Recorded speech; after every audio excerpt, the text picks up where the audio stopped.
Hey, it is Craig the Pool Man with Pool Specialist. Today we have an instructional video of the best way to actually install and pull new lights. There's a number of things that you're going to look at. A lot of people will cut the light out in the pool and then attach the new cord and try to pull it through. And that usually happens with very limited success.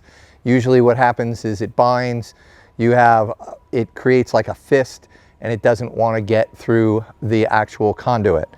We also have the capability of what's called a fish. Some people call this a snake.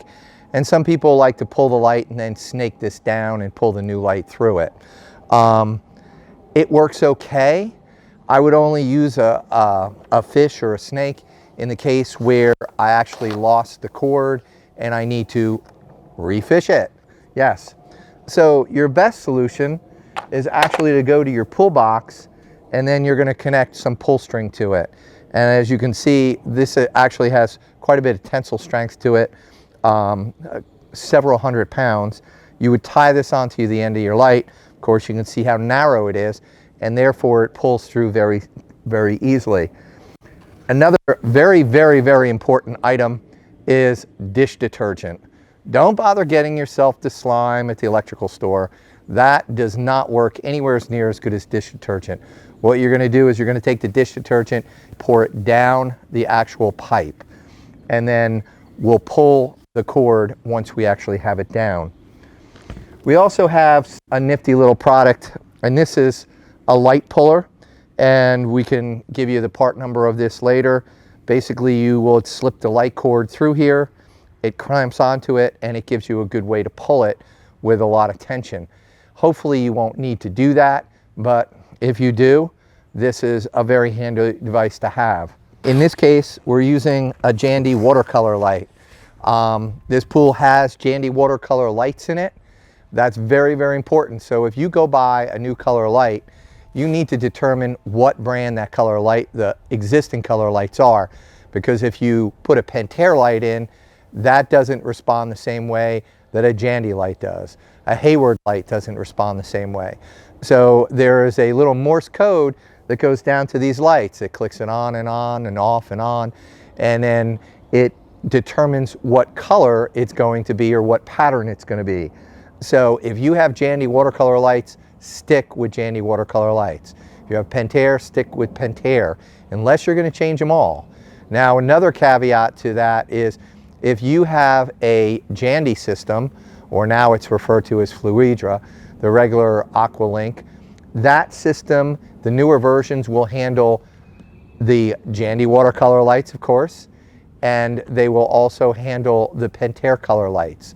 So that system will support both. However, if you go to a Pentair system, such as an Easy Touch or an IntelliTouch, that will not support the Jandy lights. So you are going to have to stick with Pentair lights if you go with that. And this is true of the globe brights and all the little lights that go with them as well. So you'll find that each one of the manufacturers, they have pool lights, they have a smaller version that's called a spa light, they have nicheless lights, and they have even micro brights and tiny lights. So they all follow the same color pattern, so make sure that you match them. Another thing is, this pool has 120 volt lights. And so because we're not changing them all, we're going to stick with the 120 volt light. Now you're going to want to be careful because the newer pools are using 12 volt lights. So when you go to figure this out, look for a transformer. If you have a transformer, that means you probably have 12 volt lights. And if you get a 120 volt light, it's not going to work. If you put a 12 volt light and connect it up to 120 volts, you will blow it out. And then you will be out probably close to $1,000. So be very careful what voltage you have. I would actually go to the pull box and check it with a voltmeter. So turn your lights on, check them. So that should make it easier, a little bit easier on your meter. Sometimes the most difficult part of changing a light is actually finding the pull box. I have seen them in holes in the wall, behind pictures, you name it. So if we go here and we measure the voltage on this one, you'll see that it should come up to be 120 volts. And that way we know we've got a 120 volt light. So at that point, you're going to want to shut your lights off, and you're going to want to determine which one of the lights is actually bad.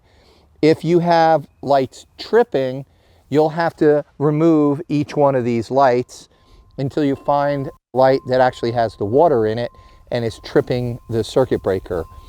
We made an assumption that this was a shallow end light. This box over here was actually the spa light, and then next would be the light underneath the spa, and finally the light in the deep end. And the way that we verify that we actually have the correct light is we start with power from them, and that way you can label the lights. We happen to know from that challenge that this is the light below the spa in the pool, and we are going to reconnect the light. However, before we reconnect the light, we need to make sure to shut the power off. There's 120 volts on these lights, and if you touch it, you will get shocked. It will give you a good jolt, but it probably will not kill you. I will shut the lights off with the app on my phone, and then I'm going to verify with the voltmeter that there is no longer any power to these lights. All right, so we've disconnected our wire. We have loosened up our clamp as far as it will go. Usually that's good enough. And now what we're going to do is we're going to take two of the wires and we're actually going to fold them over on themselves. And then we're going to tape them very tightly with electrical tape.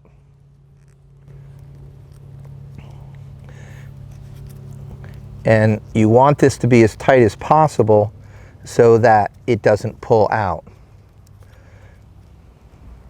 And this actually works remarkably well. I only took two of the wires because I don't want to create a bulge when I'm trying to pull this through, because the bulges tend to get stuck, causing problems on it. And then what I do is the third wire, I tape along it straight so that it looks seamless and it's the same diameter as the actual wire itself. Now my double knot on this side, it's very important that I continue over with my electrical tape and continue to tape onto that pull string. And I want to tape a couple inches on that pull string. So again, the knot's holding it in place, but I don't want the string to actually pull through the knot. So as you notice, it's nice and slim and it kind of looks like a torpedo. Now, just to make my life easy, this is where I'm going to pour my dish detergent in the actual hole. If you really have a hard time, what you'll wind up having to do is actually take a hose, flood it a little bit, push some dish detergent, flood it a little bit more, push some dish detergent again, and all that will eventually get the dish detergent all the way back to the pool. And once it's back to the pool, well, then this is just gonna slide like snot on a broomstick. So wiggle it around. And so our next trick is we're gonna jump in the water and we're going to go ahead and try and pull this light out. Okay, so there's a screw in the top of it. The intelligent pool builders actually put it in the top. Pool builders somehow find a way to get it either cockeyed or on the bottom, but it's supposed to be on the top. And it's supposed to be a Phillips head. And depending on the actual niche, it should either be stainless steel if you have a stainless steel niche, or it should be brass if you have a brass niche. You do not want to have dissimilar metals, because if you have dissimilar metals, you get something called the galvanic reaction. And so therefore, we just take this out. There's a little clip on the bottom that clip right there clips into a notch on the bottom of the light, or the light niche, and then this screw screws it in to the top of the light niche and secures it. So it's only secured in the bottom and on the top. Next, what we're going to do is try pulling the cord. You want to make sure that you don't have any caulking or butyl tape or anything like that, or maybe a rubber stopper. And in this case, we don't. So we'll just try pulling the cord. And you want somebody on the other end that is feeding your line for you so that it doesn't get tangled. Pull the cord out. And then once you get to your pull string, then put all that stuff up on deck. As you can see, we've taken the old light, we've put it on the deck, and we have stretched the cord out straight as far as we could with the deck. Now we're going to take the new light and we're going to stretch that out across the deck. So what you're going to do is you're going to clip your wire ties on each one.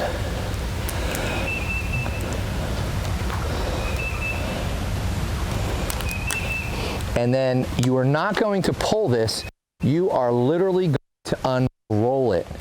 And the reason why you unroll it is if you pull it, the wire gets twisted.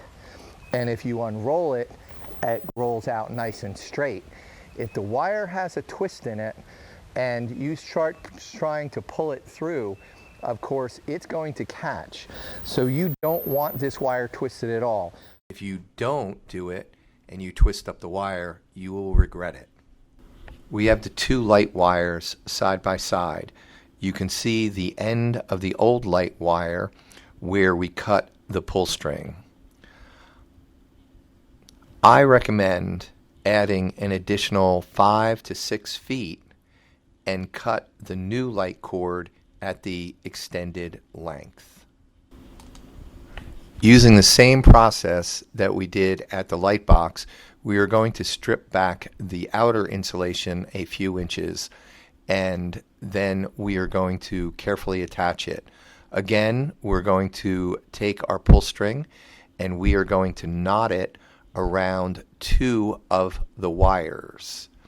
I like to do a double knot just for a little bit more security.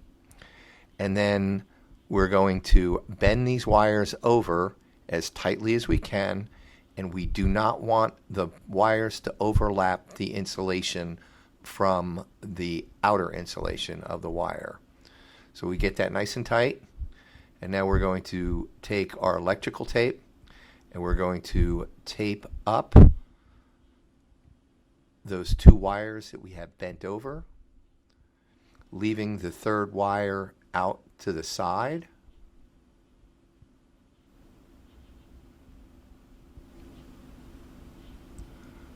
When we get to where the outer insulation is, we're going to pull that wire up in, bring the electrical tape down on the outer insulation, and then retape with that 3rd wire all the way up to the pull string, including the knot. It is very important that you get the knot nice and tight and that electrical tape gets wound tightly around the pull string and the remaining wire. Again, we're looking to perform and create a torpedo effect. We don't want any bulges in the wire, because if any of the wire is thicker, it could potentially get caught as it's getting pulled through the conduit. Sometimes where the bond wire is wrapped around it, and other times where you're going through a sweep. So as you can see, we have a very slim, nice and tight torpedo type attachment. Now this should pull through the conduit very nicely. Wallace is going to continue to pull the string until he gets the actual light cord. And then he's going to pull the light cord until I tell him to stop. I need the light to be able to set comfortably on the deck. And once I have it comfortably on the deck, Wallace will stop pulling the cord. Now that the light is comfortably sitting on the deck, Wallace has stopped pulling, and I'm going to reattach the light into the niche. This is very difficult to videotape, so all we're going to do is we're going to use this bottom bracket on the light and put it into the niche. It will catch, and then we'll pull the light up and screw the screw into the top of the niche. Once we've done this, the light will be secured and will not come out. We'll be back and show you how to connect this up at the light box. We've stripped back our outer insulation, giving us roughly 6 to 8 inches.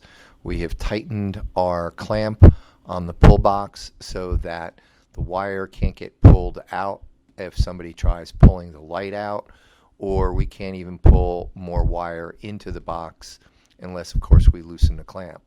Now we're going to need to strip the insulation off of the actual wires. I highly recommend that you use wire strippers that give you the accurate size of the wire. So choose the correct size of the wire, and then you should be able to strip the insulation off of it one by one. So we did black, we're going to do white, and of course, finally,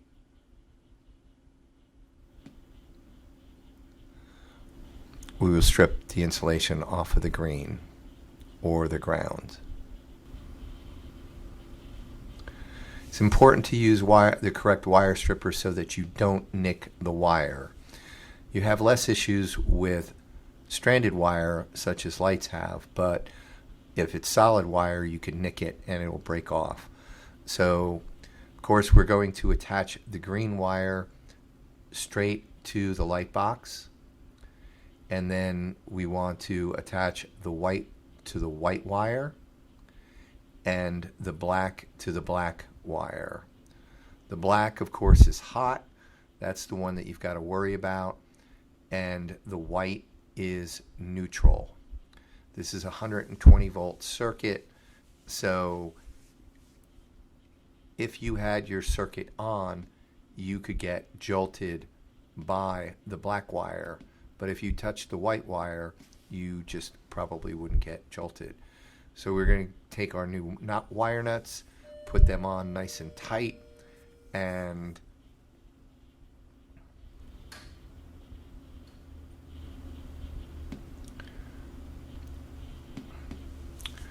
we'll finish up connecting this light and test it out. We need to clean up the area around the light box, removing all the mulch that had fallen onto it so we can get a good seal with the actual cover. We fold over our wires so that they will actually fit into place. Put our cover on and get our screwdriver and go ahead and tighten up all 4 of the screws. We have our light reinstalled in the pool, and now we're going to go ahead and test it. So I've turned it on in either a sync mode or in white, and this way, if you turn it on in alpine white, it will also sync up the lights. Then what happens is if we switch to another color, it will go through a Morse code sequence. You can actually hear the relay click in the control box. And after it clicks several times, light will turn on, turn off, turn on, turn off, and now your next color that you selected will display.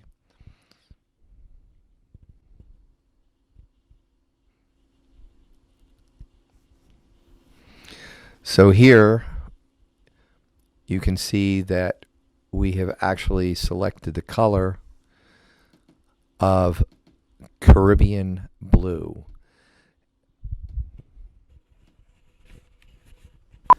You want to verify that the other lights are also switching to the same color. So if you look at the light underneath the spa, you'll notice that that also is Caribbean blue. Make sure that all your lights are synced up, that you have all the right colors or all of the colors in all of the lights before you leave the job, just in case you happen to have one that's missing one of the colors, such as red, blue, green, or something of that nature. Well, thank you for watching the video. I hope it was informative. If you enjoyed it, drop us a like and have a great day.